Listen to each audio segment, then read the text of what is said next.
Sa timog silangang Asya, sa hangin ng bagyo, isang kapuluan ng 7,000 pulo.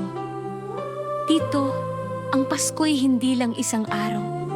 Nagsisimula sa Setyembre, nagtatapos sa Enero. 4 na buwang may liwanag at pananampalataya. May awit, pagkain at muling pagkikita. Maligayang pagdating sa Pilipinas. Pagdating ng Setyembre, init ng araw. Ang mga kalsada'y puno ng tinig at awit ng dangal. Sa mga tindahan, maririnig mo na ang mga carol na masigla. Naririnig na si Jose Marichal. Alam ng lahat, Pasko'y nariyan. Ang mga Bermons ay simula ng saya. Unti-unting bumabalot ng mahika. Iniisip ang handa, ilaw at kasuotan. Maging ang paaralan ay may palamutan. Walang pagmamadali, walang ingay.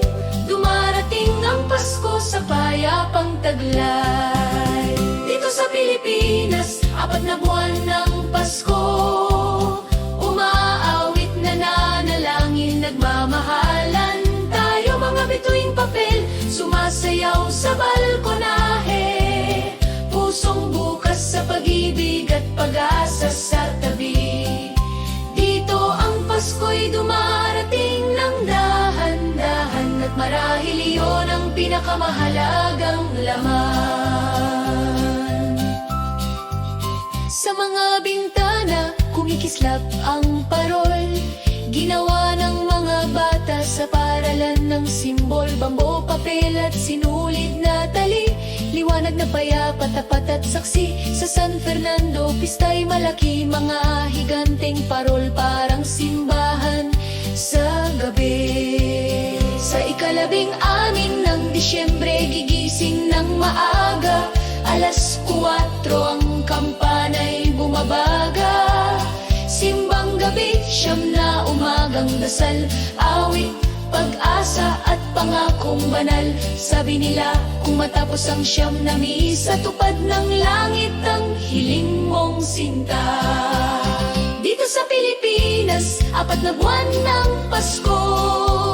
Umaawit, nananalangin, nagmamahalan tayo. Mga bituing papel, sumasayaw sa balkonahe. Pusong bukas sa pag-ibig at pag-asa sa tabi. Dito ang Pasko'y dumarating ng dahan-dahan. At marahil yon ang pinakamahalagang laman. Sa tapat ng simbahan, samyo'y umaakyat. Lilang bigas sa tubo, mainit at malambot ang balat. Puto, bumbong, matamis at mabango. Bibingka, gininto at kaunting maalat ito. Tinataglay ng tsokolate ang halakhak. Mainit na tasa, tawat yakap na magkadikit ang galak. Pagdating ng gabi ng ika-24, Noche Buena ay simula ng pagliyab. Ang lechon ay kumikrispy, ang hamon mabango. Kesyo de bola, naghihintay ng hiwa rito. Maging ang mahirap ay may handa, sapagkat sa Pasko lahat nagbabahagi ng saya. Mula Europa o gitnang silangan, umuuwing ama, kapatid o kaibigan. Matagal na nilang pinaghandaan ang sandaling muling magkapiling naman. At kung di sila makabalik, balikbayan, buksang halik ng pag-ibig.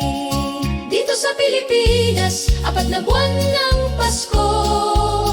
Umaawit, nananalangin, nagmamahalan tayo. Mga bituing papel, sumasayaw sa balkonahe. Pusong bukas sa pag-ibig at pag-asa sa tabi. Dito ang Pasko'y dumarating ng dahan-dahan. At marahil yon ang pinakamahalagang laman. Pagdating ng Enero, tinatanggal ang palamuti, ngunit ang damdamin nananatili. Ang Pasko rito'y di pansamantala, ito'y paraan ng pamumuhay na payapa. Isang paalala, bawat sandali na magkasama tayo, simpleng pag-ibig lang. Palagi.